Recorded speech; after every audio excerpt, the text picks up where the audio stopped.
Semua orang tentu memiliki kisah hidup yang beragam semasa kecil.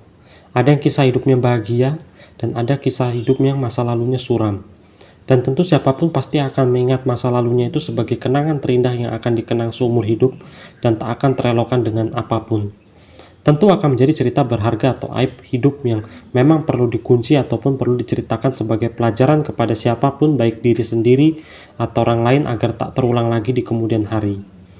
Sepertinya, hal kisah yang penculikan terhadap seorang wanita bernama Elizabeth Smart yang berasal dari kota Salt Lake City, Amerika Serikat itu, yang pernah menghebohkan di tahun 2002 lalu.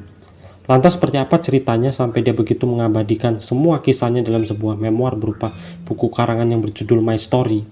Ini dia cerita lengkapnya.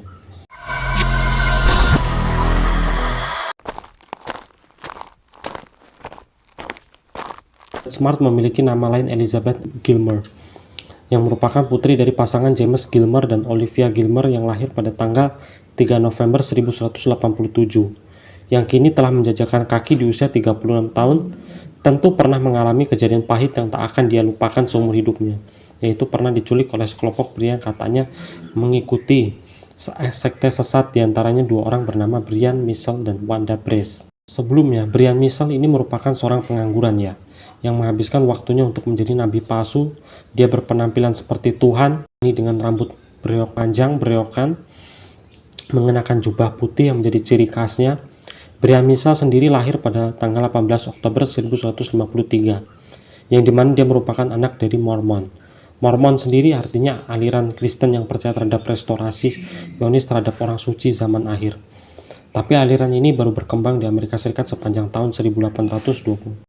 Dan konsepnya, Kristen ini menggambarkan kedekatan manusia pribumi Amerika yang dekat dengan Tuhan, dan mereka memang tidak jauh beda dengan prinsip ortodok, dan mengamalkan ajaran lama tapi hanya berlaku di kawasan Amerika bagian barat.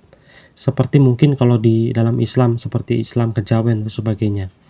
Namun saya kurang paham pasti tentang jenis Kristen Mormon itu. Mungkin barangkali ada yang paham tentang hal ini, bisa dijelaskan di kolom komentar. Terima kasih. Lalu lanjut lagi ke sosok Missel yang akan menjadi seorang penculik Elizabeth ini. Jadi semasa kecil Missel sering diberi bapaknya tentang gambar-gambar berbau plus-plus gitu, yang membuatnya dia menjadi seorang pedofil sejak kecil. Lalu di usia 16 tahun Missel menunjukkan alat itunya ke anak kecil yang membuatnya disomasi di balai remaja kota Salt Lake waktu itu. Tapi nggak terlalu lama setelah itu baru bisa dibalik lagi pulang. Lalu di usia 19 tahun Missel menikah dengan Karen Minor, yang saat itu baru berusia 16 tahun, terpaut umur 3 tahun dengannya. Tapi mereka akhirnya dikaruniai dua anak perempuan semua. Namun namanya juga anak muda baru menikah, emosi belum labil. Jadi mereka akhirnya cerai juga selang beberapa tahun pernikahannya. Dan hak asuh kedua anak itu jatuh ke tangan Missel yang membuatnya membawa kedua anak itu ke kota New Hampshire. Namun selama di sana dia mengidap narkoba yang membuat dirinya kurang aman tinggal di kota barunya itu. Barulah akhirnya pindah lagi ke kota tempatnya berasal di Salt Lake City tanpa memikirkan mantan istrinya. Dia kembali lagi ke Salt Lake City bersama dua anak yang dia asuh, dengan harapan bisa mencari ketenangan di kota Salt Lake City seperti kakaknya yang konon menjalani hidup tenang di Salt Lake City ini setelah menjalani program misionarisnya. Baru di kota Salt Lake City, dia menikah lagi dengan seorang gadis bernama Debbie. Di pernikahan Missel yang kedua ini, tentu dikaruniai lagi anak laki-laki satu yang membuat Missel kini memiliki 3 orang anak. Namun di tengah jalan Debbie sang istri menuduh Missel yang hendak ingin memperkaos anak laki-lakinya itu. Di sisi lain Debbie pun juga menuduh jika Missel kerap kali melakukan KDRT kepada dia tanpa alasan. Dan barulah Missel bercerai lagi pada tahun 1984. Dan di tahun yang sama, tapi beda bulan, Missel resmi menikah lagi dengan seorang janda cerai yang berusia 40 tahun. Waktu itu dengan memiliki 6 anak, yaitu Wanda Elaine Brace, yang merupakan panut Kristen taat keturunan suku Indian, yang lahir pada tanggal 6 November 1145.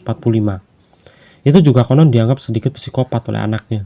Pasalnya dia sendiri suka menyuruh anaknya memakan kelinci hidup-hidup, dan itu juga sudah rutinitasnya setiap hari.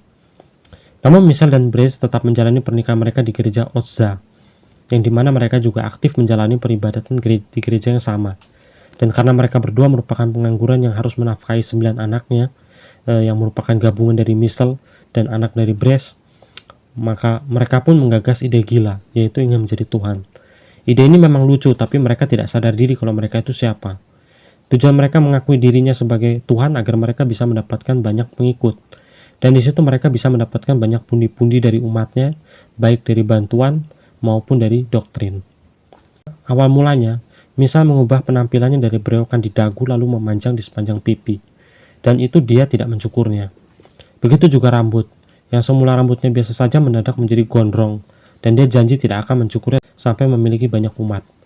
Tak lupa harus lebih sering memakai gamis putih dalam sehari-hari, yang membuat dirinya cosplay menjadi Yesus. Dan di situ dia mengubah namanya juga menjadi Immanuel David Yesafa. Pada awal mulanya, mereka membuat ide seperti ini dan mengubah penampilan mereka seperti itu tentu sudah auto dihujat satu gereja, tempat mereka beribadah. Karena mereka melawan kebijakan gereja yang seharusnya mereka tidak melakukan hal itu.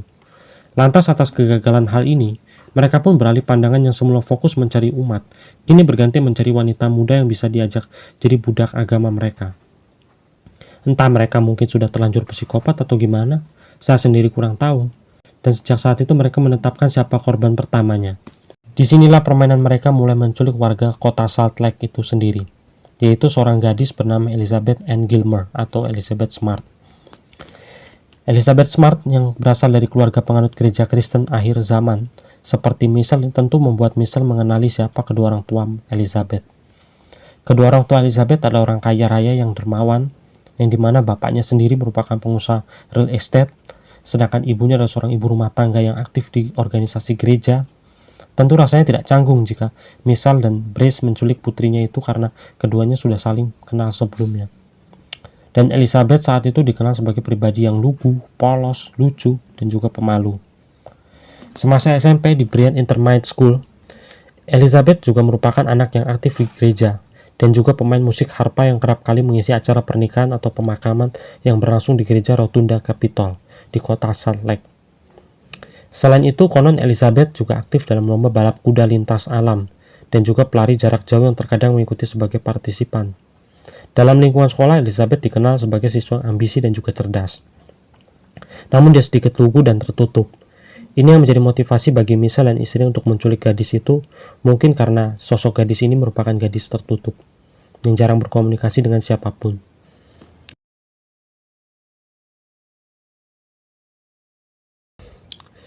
Pada Oktober 2001, Ibunda Elizabeth kerap menemui Misal yang saat itu Misal sendiri kerap menggunakan nama Immanuel.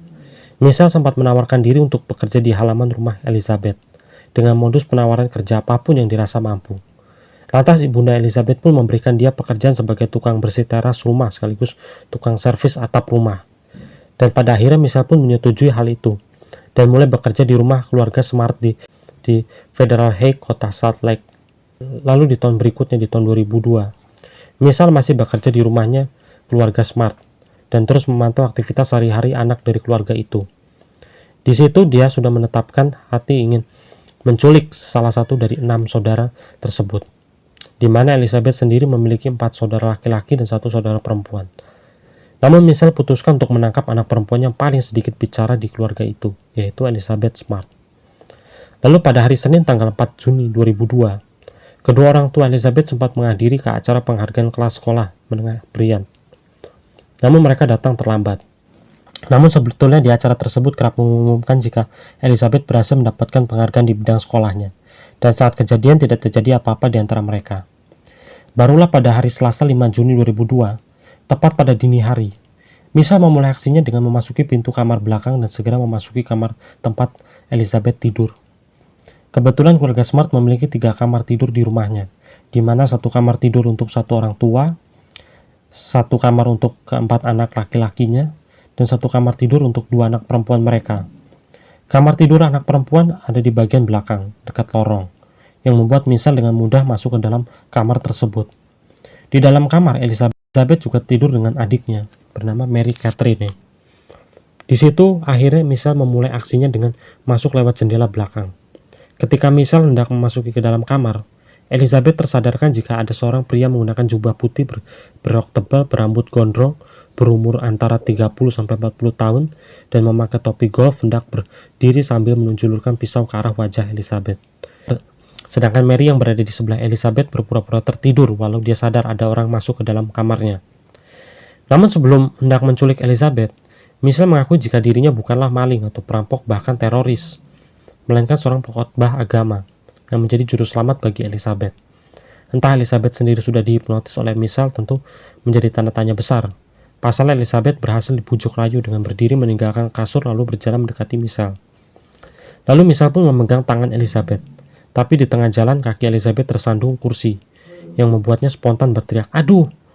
Menurut Michelle, mungkin jika kaki atau badan atau kepala terantuk sesuatu maka hipnotis bisa luntur, dan si korban akan sadar jika dirinya akan diculik.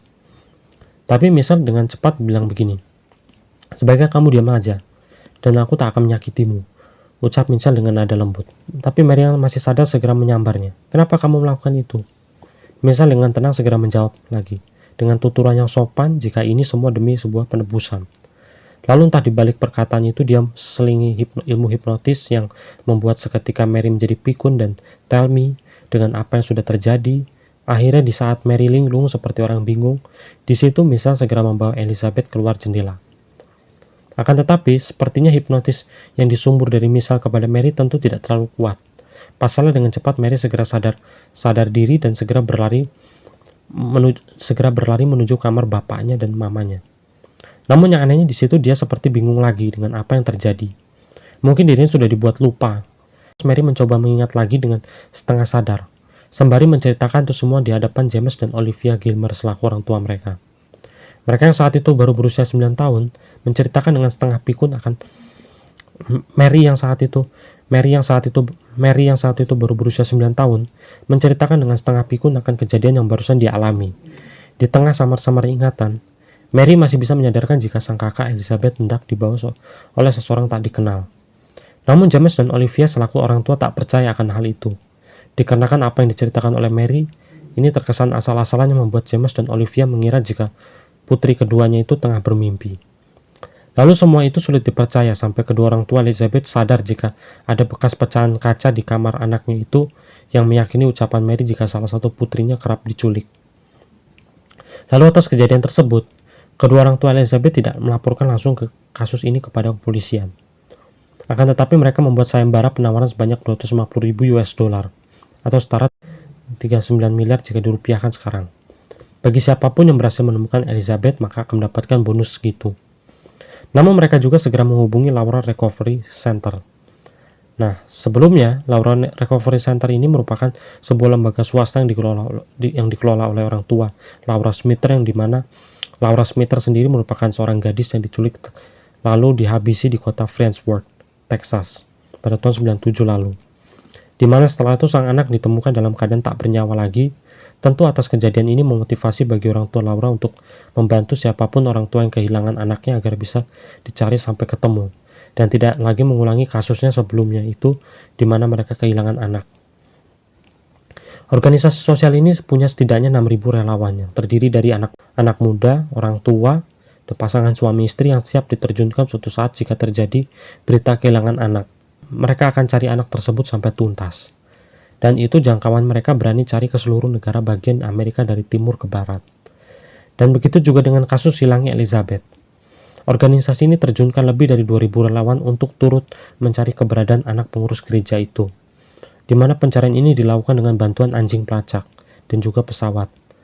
Belum penerbitan pamflet dan juga brosur yang ditempel di masing-masing akan berita kehilangan anak. Dan pencarian pun berlangsung selama lebih dari 10 hari yang berakhir nihil. Lantas dengan kegagalan ini, akhirnya keluarga Smart meminta bantuan polisi untuk turun tangan menyelesaikan kasus ini. Polisi pun melakukan investigasi dengan cara mewawancarai lebih dari ratusan pria telah diinterogasi demi mendapatkan informasi keberadaan Elizabeth tersebut. Namun berkat tindakan ini, lebih dari beberapa puluhan orang yang semula berstatus buronan, kini dengan mudah polisi tangkap mereka karena lalai dalam diinterogasi. Termasuk polisi mendapatkan informasi tentang dugaan penculikan dari salah satu buronan yang paling dikejar di Salt Lake waktu itu, yang bernama Brad Michael. Brad Michael sendiri merupakan seorang perampok bank di salah satu kota Salt Lake City, yang statusnya waktu itu kerap menjadi buronan polisi.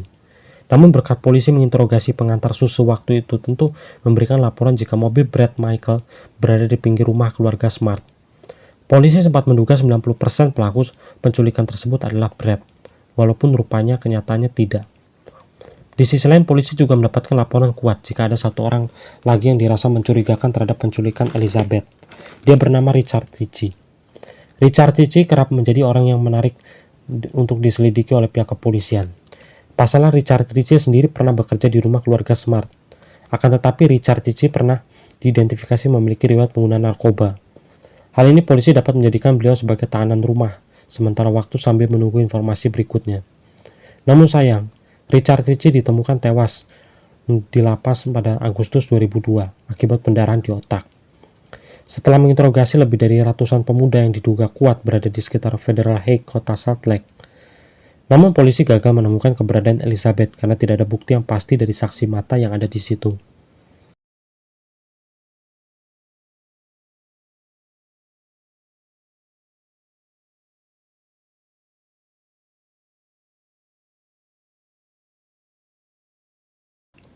Kini beralih ke cerita Elizabeth yang ditahan. Setelah berhasil diculik dari rumahnya, Elizabeth yang saat itu dalam keadaan setengah sadar segera membawanya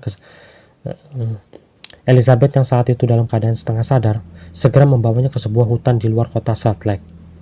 Hutan itu merupakan hutan perkemahan yang lokasinya tidak terlalu terisolir, namun tetap lebih gelap.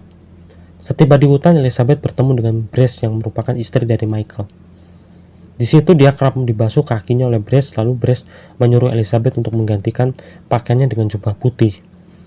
Namun Elizabeth menolak hal tersebut. Elizabeth mengatakan jika dia tidak akan pernah mau menuruti keinginan sepasang sejoli tua itu. Mereka pun kerap bercekcokan satu sama lain. Tapi di akhirnya Mitchell merobek paksa seluruh pakaian Elizabeth dan menggantikannya dengan jubah putih yang harus dia kenakan. Dan terpaksa Elizabeth melakukan hal itu. Lalu Mitchell menikahi Elizabeth dengan sepihak. Di sini Mitchell memerankan diri menjadi malaikat dan Mitchell memerankan diri sebagai malaikat dan Elizabeth menjadi Raja Daud. Mitchell kerap kali melakukan skandal seksual sebagai bentuk ritual penyucian diri dari dosa kepada Elizabeth. Elizabeth kemudian diperkaos berulang kali di malam itu. Dan Mitchell pun menganggap hal ini lantaran dia melawan Antikritus yang nantinya dia akan menculik begitu banyak perawan muda untuk disetubui sebagai bentuk perlawanan terhadap Antikritus. Setelah selesai pemerkosaan terhadap Elizabeth,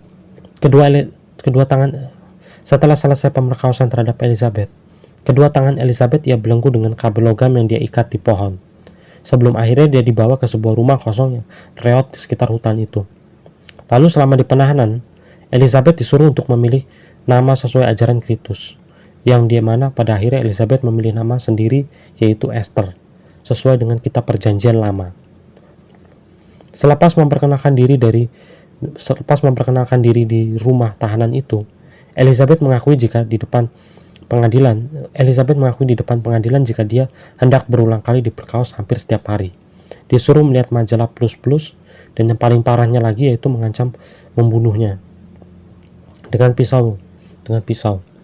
Di sisi lain, untuk makan sehari-hari dia harus makan sampah, karena bagi Mitchell sampah itu adalah proses penebusan dosa-dosa yang sudah dilakukan Elizabeth selama ini. Tapi bagi Elizabeth itu justru hal yang menyakitkan. Di sisi lain, Elizabeth disuruh menegik alkohol sepanjang hari untuk menurunkan daya tahan tubuhnya. Sungguh miris sekali apa yang diceritakan Elizabeth, dan ini dia lakukan selama 9 bulan lamanya. Lalu pada bulan Agustus 2002, tepat 2 bulan setelah penculikan Elizabeth, Mitchell bersama Brace dan juga Elizabeth putuskan pindah dari kota Salt Lake City ke New York dan Boston di Massachusetts. Namun itu hanya sebatas rencanaan. Mereka pun kerap mengunjungi. Namun sebelum mereka pindah, mereka kerap mengunjungi perpustakaan nasional di kota Salt Lake demi mempelajari ajaran Kristus dan teologi yang didapat nantinya dari perpustakaan tersebut. Selama di perpustakaan, Mitchell menyuruh Elizabeth untuk memakai cadar yang dimana menutupi seluruh mukanya, badannya, dan hanya menyisakan mata yang terbuka. Dan atas penampilan yang aneh dari Elizabeth ini membuat seluruh pengunjung beserta seisinya yang rata-rata merupakan mahasiswa dan juga tak lupa menertawakan sepasang sejoli itu plus dengan Elizabeth yang berpenampilan anehnya layak Kristus. Beruntung mereka tidak berkhotbah di dalam perpustakaan. Namun saat berada di perpustakaan, mereka juga berjumpa dengan seorang detektif dari kepolisian kota Salt Lake. Di situ polisi juga curiga dengan 3 orang berpakaian aneh itu. Lalu terus melawan rasa penasarannya, polisi menanyakan kepada salah satu dari 3 orang itu. Mengapa mereka mengenakan pakaian tersebut? Lantas Michelle menjawab karena ini adalah bagian dari kepercayaan mereka. Lalu polisi juga merasa janggal dengan anak kecil yang tertutup tudung semua. Polisi pun akhirnya menanyakan tentang anak tersebut. Lantas Michelle pun segera menyanggah jika anak ini tidak boleh berbicara kepada siapapun karena alasan agama. Akan tetapi Michelle sudah menduga jika Elizabeth akan mengakuinya jika dianya tengah diculik. Lantas dengan cepat dari belakang, Michelle segera meremas tangan Elizabeth sambil menginjak telapak kakinya dengan cara mundur perlahan agar Elizabeth tidak jadi mengungkapkan hal itu. Karena rasa ingin tahu sudah terpenuhi, akhirnya sang detektif pun segera meninggalkan mereka bertiga. Elizabeth yang mengetahui hal tersebut justru menangis dalam hati, marah pada dirinya sendiri yang tidak berani mengambil kesempatan. Lalu sepasang sejoli bangkotan itu pun akhirnya memutuskan keluar dari perpustakaan tersebut guna mencegah terjadinya kesalahpahaman lagi. Sejak saat itu kemanapun mereka pergi, mereka harus berpenampilan layaknya Nabi Isa alaihissalam. Mereka mengunjungi berbagai tempat seperti restoran, minimarket, dan lain-lain, tapi mereka beruntungnya di sini mereka kurang begitu diperhatiin. Tapi hati Elizabeth juga menangisi akan hal tersebut, yang tak jelas kapan dia bisa kembali ke rumah bersama keluarganya lagi.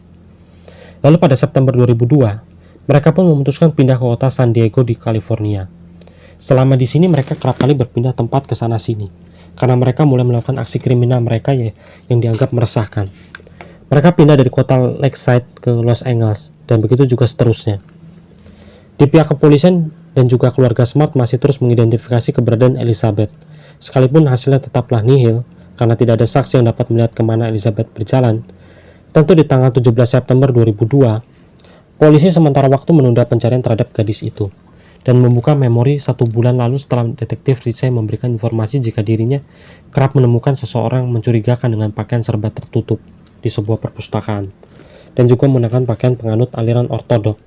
Ini tentu membuat polisi mengeluarkan sketsa wajah berdasarkan hasil pengamatan dari detektif Ritchie sewaktu di perpustakaan kota Salt Lake itu.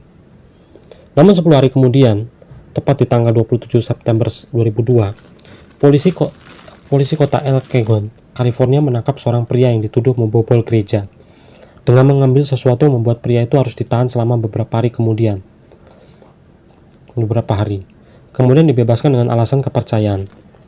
Lalu setelah itu kasus ini nihil lagi. Barulah di tanggal 12 Oktober 2002, Mary juga adik dari Elizabeth Smart mulai menyadari jika kakaknya tengah diculik oleh seorang pria berambut panjang, pengangguran, berjenggot panjang, dan memiliki nama Immanuel. Di samping itu Mary juga mengakui jika orang yang menculiknya bukanlah orang yang asing di matanya, karena orang tersebut pernah bekerja di rumah keluarga Smart. Atas semua ingatan ini, Mary segera melaporkan hal tersebut kepada polisi. Namun polisi sempat ragu jika apa yang dilihat oleh Mary tentu beranggapan jika sosok Immanuel itu banyak dengan rambut yang panjang.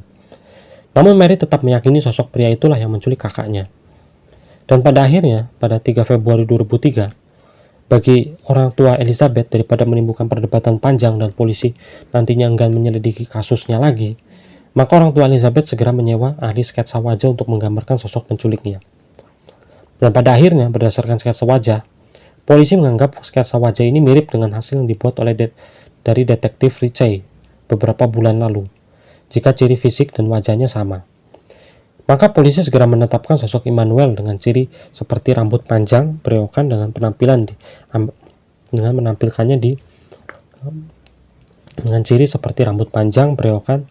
menampilkannya di American Most Wanted 2003.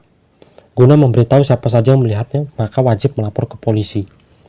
Berkat polisi memasang wajah pelaku di American Most Wanted 2003, pada 12 Februari 2003, sepasang kekasih yang enggan disebutkan namanya itu melihat seorang pria yang dirasa pas dengan sketsa wajah tersebut tengah berjalan dengan 2 orang wanita. Satu merupakan wanita tua dengan penampilan seperti nenek sihir, dan satu lagi anak-anak menggunakan cadar panjang dengan wajah semua tertutup rapat berjalan di sepanjang kota Sandy, negara bagian Utah, pada 5 Maret 2003. Lantas atas kejadian ini, pihak kepolisian segera terjun langsung ke lokasi mumpung pelaku Michael masih berada di kota Sandy itu. Dan hasilnya polisi pun dengan mudah berhasil menemukan sepasang sejoli tua tepat di rumah singgahnya di kota Sandy pada tanggal 12 Maret 2003. Dan polisi juga segera mengamankan kedua pelaku dan satu korban yang tengah mengalami amnesia. Elizabeth harus menjalani proses evaluasi kompetisi guna mengingat kembali riwayat kriminal yang sudah terjadi, dan proses ini memakan waktu 1 bulan. Sementara waktu, polisi mengubah status dari darurat penculikan anak menjadi Amber Alert, yang dimana status ini artinya polisi sudah mengidentifikasi pelaku dan telah terjadi penculikan di sekitar kota Sandy itu, sekalipun korban berhasil ditemukan. Misal sementara waktu harus menjalani brainwashing atau cuci otak di rumah sakit negara bagian UT dengan metode pembedaan terkait keyakinan dan kehayalan. Proses cuci otak ini dengan metode doktrin yang diucap secara berulang kali oleh dokter psikolog jika apa yang dilakukan oleh Michelle itu tentu bertentangan dengan hukum gereja, dan perbuatan Michelle adalah suatu tindakan kriminal dan aliran sesat. Alhasil Michelle pun gagal untuk disadarkan, dan dokter psikolog pun memvonis jika Michelle mengidap kelainan sosial dan narsistik, di mana dia meyakini sebagai seorang public figure menjadi seorang nabi baru yang membutuhkan banyak pengikut. Lalu sementara waktu, Michelle dan istrinya harus ditahan di rumah sakit negara bagian UT tersebut sejak 11 Agustus 2005, sebelum nantinya akan dipanggil mengikuti penyelidikan di kepolisian negara bagian. Pada bulan Februari 2006, rancangan undang-undang DPRD UT meminta agar pihak jaksa segera memanggil Michelle dan istrinya untuk segera diperiksa. Dengan syarat, Michelle dan Brace wajib menjalani pengobatan paksa guna dapat menjelaskan secara serius apa yang sudah mereka lakukan. Namun pada Juni 2006, pihak pengadilan federal telah memberikan lampu hijau kepada kedua pelaku tersebut untuk menjalani perawatan paksa sebelum harus memenuhi panggilan di pengadilan. Akan tetapi pada 18 Desember 2006, berdasarkan keluhan dari para dokter rumah sakit UT, mengatakan jika Michelle tidak layak untuk disidang karena gangguan jiwa yang dialami oleh Michelle sudah tergolong akut. Namun jaksa Kent Morgan meminta agar sebaiknya Michelle tetap harus diberi obat lagi dalam jangka waktu tertentu, dan meminta kepada pihak dokter untuk tidak gegabah dalam memutuskan jika Michelle tidak layak untuk disidang. Akhirnya waktu pun terus bergulir, memakan waktu yang terlalu lama. Maka pihak jaksa segera melimpahkan masalah ini secara sepihak ke pengadilan federal pada tanggal 10 Oktober 2008. Dikarenakan lamanya proses pemulihan, akan tetapi permintaan jaksa tersebut dibatalkan oleh pihak rumah sakit dengan alasan Michelle sulit untuk diajak komunikasi pada tanggal 12 Desember 2008. Atas hal ini, karena rumah sakit dianggap menghalang-halangi proses persidangan, maka pihak jaksa dan hakim segera turun langsung ke rumah sakit guna mengetahui pasti kelayakan Michelle untuk disidang. Dan ternyata, pada 1 Oktober 2009, Michelle dinyatakan layak untuk disidang, yang sudah akan ditetapkan oleh pihak pengadilan untuk memanggilnya pada tanggal 11 Desember 2009. Jaksa Noel Gertner sendiri melihat tingkah laku Michelle yang masih bisa diajak bicara, dan mengingat kembali kejadian yang dia lakukan sebelumnya tentu membuat Noel mengatakan kepada hakim jika Michelle tengah menipu pengadilan dengan harapan agar dia tidak menjalani proses persidangan. Michelle dianggap agar tidak menjalani proses persidangan. Michelle dianggap sebagai pria pedofilia, penculik, narsistik, pencari pamor berkedok agama, penipu, dan juga manipulatif. Akan tetapi menurut Dr. DeMeyer menjelaskan jika Michelle sendiri mengalami gangguan delusi jika dia memiliki khayalan tinggi akan keagamaan. Tapi tetap ungkapan dari dokter tersebut tidak ditanggapi oleh pengadilan, dan Michelle pun menjalani sidang pada 1 Maret 2010. Akhirnya sepasang sejoli tua itu menjalani sidang bersamaan pada 8 November 2010, di mana pada akhirnya Brace yang sudah bekerja sama dengan tersangka dalam kasus penculikan itu dituntut penjara 15 tahun dan ditahan di Fort Worth, Texas. Sedangkan Michelle dinyatakan penculik dan pengangkutan anak di bawah umur dengan membawa keluar negara bagian hanya untuk sebatas pemuasan nafsu seksual saja. Meski dalam persidangan dia dinyatakan tidak bersalah atas kegilaan itu, tapi jaksa menilai bagaimana bisa orang gila membawa wanita di bawah umur lalu berjalan sejauh ratusan kilometer demi menghindari jejak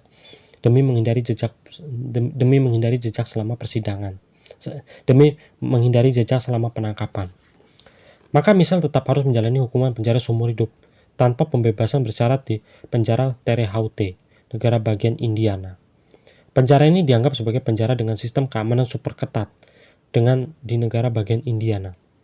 Karena tindakan misal sudah dianggap sangat berbahaya yang bisa memancing siapapun untuk terjerumus ke dalam perbuatannya jika dibiarkan, maka sudah barang benar dia harus dipenjara di tempat yang steril.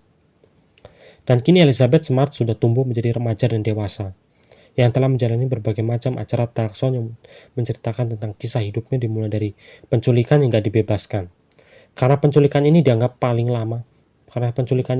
penculikan paling lama di abad ke-21. Dengan memakan waktu 9 bulan lamanya, beberapa media TV seperti ABC News, NBC juga kerap kali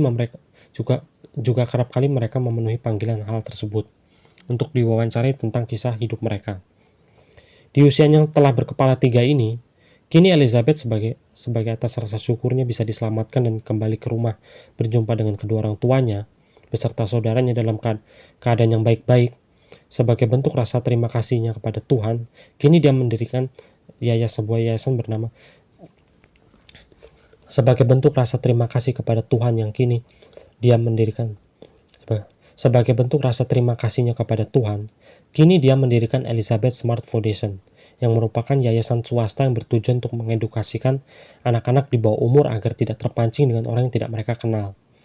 Mengingatnya marak kasus penculikan anak di Amerika dari dulu hingga sampai hari ini yang masih tergolong ramai.